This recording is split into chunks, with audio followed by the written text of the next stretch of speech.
So to make this cube, as you can see right over here, which is a good table ornament, first of all we need 12 cards to make one of those cubes. It is easy, but it requires some dedication. You have to go to this video footnote to download that file, as you can see right there, which is the template to make those cuts right over the card.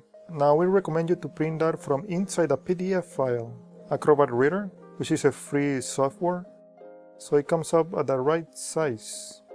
Once you already have them, which you need to print 2 sheets, you cut them right over the black line, so they end up being at that same size of a playing card. I just placed 2 pieces of tape up and down.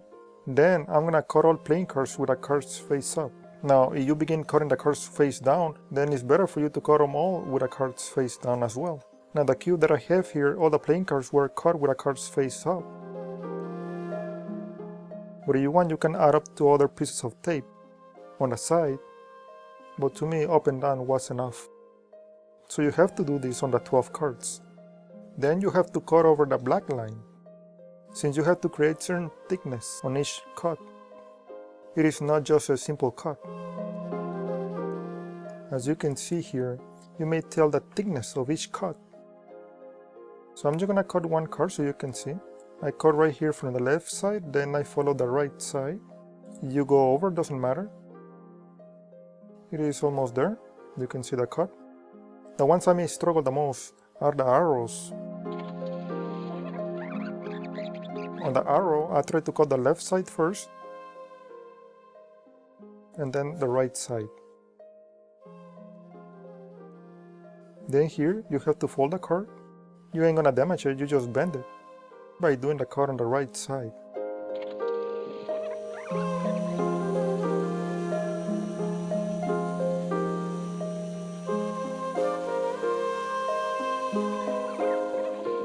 I also try to see from the back side of it that they end up with a right thickness. Sometimes when I end up cutting right over the paper, the thickness is not good enough anyway.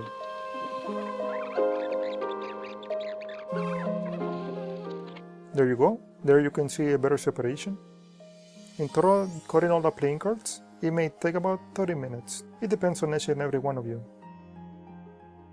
There you have it. Lastly, I start removing the tape from the back side of it. And with a rule, I try to visualize half of the spaces. I'm trying not to aim on the middle of the arrow. I'm trying that the rule is pointing right on the corner of the playing card, around the half of the spaces here and here. Just fold it about 90 degrees, or a bit more. Don't try to pronounce the crease. When I fold it, I'm guiding the corners first, so there may be a line here and there before I start pushing the crease down by the half of the card. I'm trying not to exaggerate when pushing down the crease. As you can see here and there, the corners are aligned from both sides. I'm putting a slight pressure so it may open back up. So what I just did, you have to do exactly the same on the rest of the cards. They all were black, so at least they may be uniform in its color.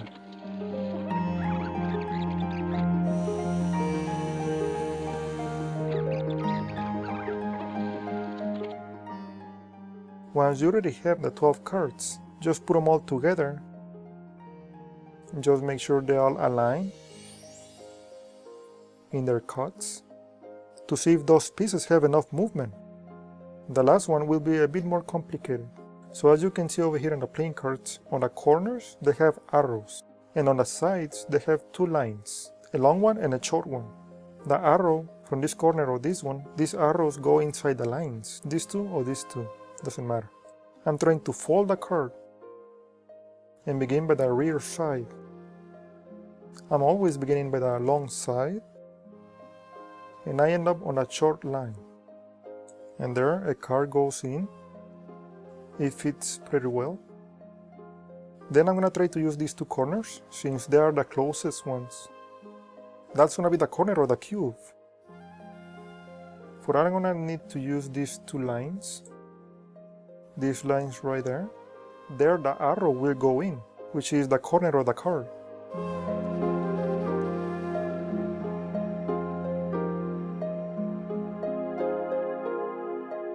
And from these lines over here, another arrow must go in. Or I should say another corner. There you have one corner.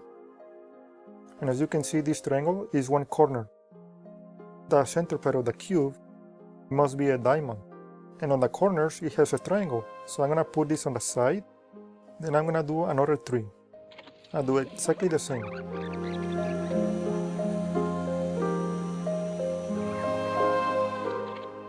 I already have another triangle.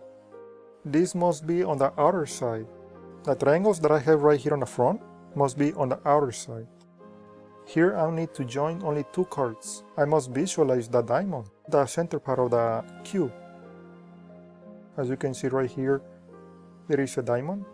It's kind of a diamond shape. By joining these two sections, I can kind of visualize the diamond from here or any other side, but I must join only two cards.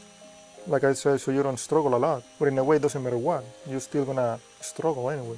I always try to begin with a long line on the side of the card, then I end up on a short line. Right there I have the diamond, that's gonna be the center part of the cube, using only 6 cards. From here, this is the half of the cube, you have to use the rest of the cards one by one around the cube. Like I said, the arrow always has to go inside those lines, which end up being the corner of the card. Since this is the center part of the cube, this is gonna be the corner, which is supposed to be a triangle. So right here, it can go another card.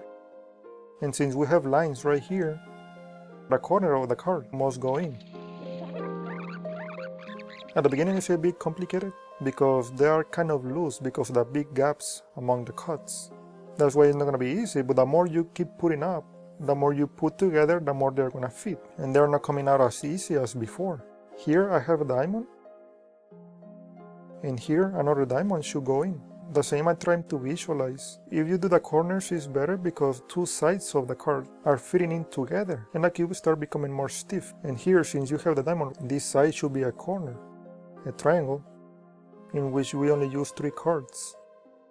And since this is a line, an arrow should go in. It doesn't matter the sequence, you don't have to go in the same sequence as I'm going. But I think this is visualizing pretty good. I'm trying to do corners. This is done, and this is already done as well. Here is going to be a diamond in the middle. I'm just trying to visualize. Here you can see an arrow.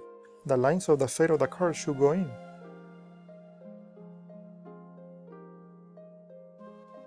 Sometimes you have to fold the card, so it may go in. Here I already have another diamond in the center. And since I already have a diamond, I'm trying to guide myself right here to the corner. Here should be a triangle.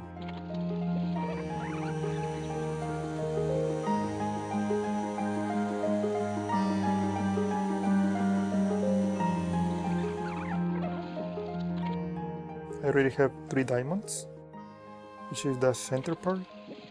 I have 2 cards left. This is where it starts becoming more complicated. Since there we have a diamond, here should be another diamond. So right here it should be 1 card, and here on this side of the card, another corner should go in. And here on this corner, the lines should go in.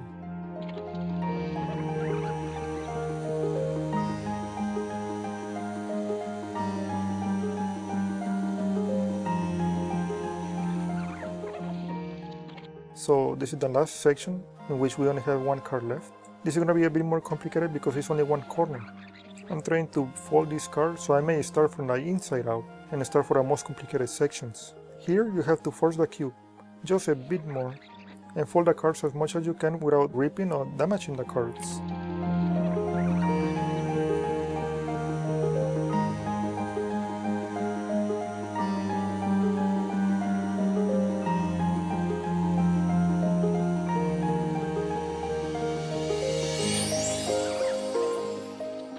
Finally, we have it done. Just go around readjusting the foldings. Any twist you see. At the beginning it felt a bit loose, but as you are progressing, the cube is becoming more stiff and more strong.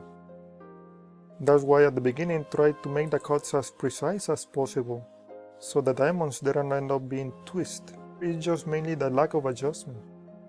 That's why you have to be careful on the cuts.